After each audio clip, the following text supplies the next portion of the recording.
Hi, xin chào toàn thể quý vị và các bạn nha. Quý vị và các bạn ơi, đây là video đầu tiên Thái xuất hiện trên kênh Thái Vlog mọi người nha. Thì Thái có một kênh cái si vùng cao thì chắc là mọi người cũng biết rồi. Nhưng mà kênh này thì mọi người một số bạn bè không biết Thái thì Thái xin giới thiệu là Thái là một người Mông. Thái sinh sống ở trên đất Sơn La mọi người nhá. Thì ngày trước Thái hay đi quay kênh cái si vùng cao nhưng mà do là kênh nó bị tụt view không đủ ăn thì Thái đi làm những công việc này này mọi người ạ. Đây thì đây là nhà kính mọi người nhá, làm để che nắng che mưa, nhất là che mưa mọi người ạ. Thì Thái sẽ vào đầu tư làm cái nhà kính này để Thái sẽ trồng và gieo cái quả dao tay mọi người ạ. Thì vào cái mùa đông này thì quả dao tay chuẩn bị ra quả thì Thái sẽ đầu tư cái vườn này để trồng quả dao tay bán nha mọi người nhá. Thì ai có nhu cầu mua quả dao tay thì hãy đăng ký trên Thái Vlog nha. Thì Thái sẽ sút quả dao tay trong vòng tháng 1 đến tháng 3. Thái sẽ sút cho các bạn thưởng thức cái món quả dao tay ở đất Sơn La mọi người nhá. Thì Thái không phải nói dài dài dòng dòng đâu. Thì Thái sẽ đưa các bạn đi xem cái chi tiết cái nhà kính này. Với lại Thái sẽ đi review một chút cái quả dao tay. Hiện tại là quả rau cũng chưa ra quả, nhưng mà Thái đi review một chút cái lá với lại cái cây rau tay để cho các bạn được biết nha. Đây mọi người ạ, đây là bộ không nha. Sẽ làm xong thì sẽ bán sẽ lật túi bóng vào để đỡ phải nước mưa nó rơi vào quả rau tay thì rất là nhanh hỏng. Đây là cái cục mà chưa dựng kiều nhá. Đây là cục trước.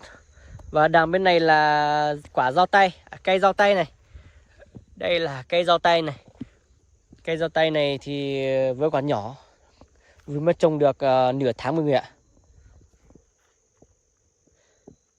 Thì lô này là rơi vào 8.000 đất mọi người ạ. Đây là máng nước mọi người ạ. Đây là máng nhá.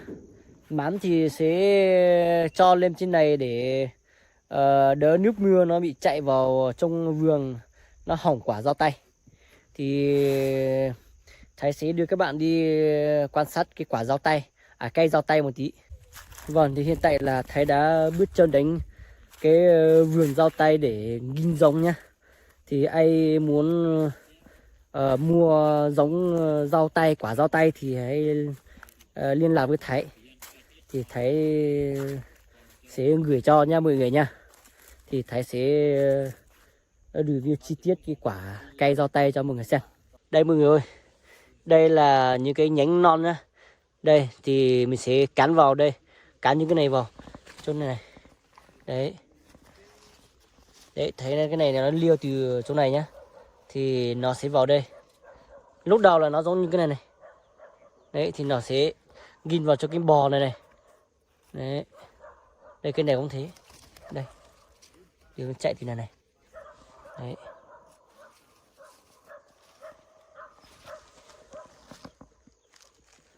Đấy, rất là nhiều giống nha. Đây.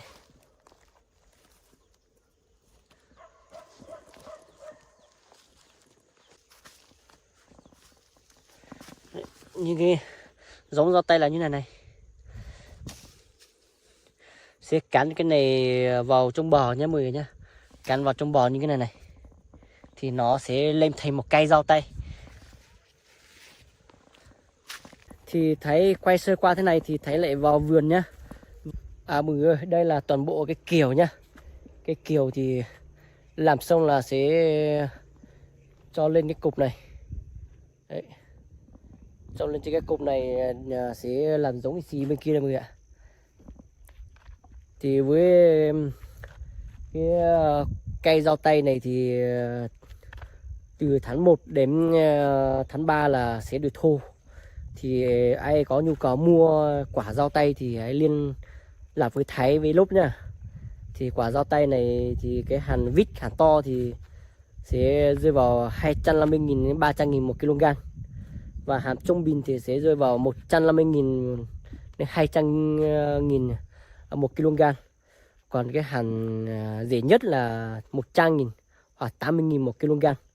Thì ai có nhu cầu mua thì hãy liên lạc với Thái để Thái sẽ gửi xuống nha, để cho các bạn được thưởng thức cái quả dao tay ở đất Sơn La.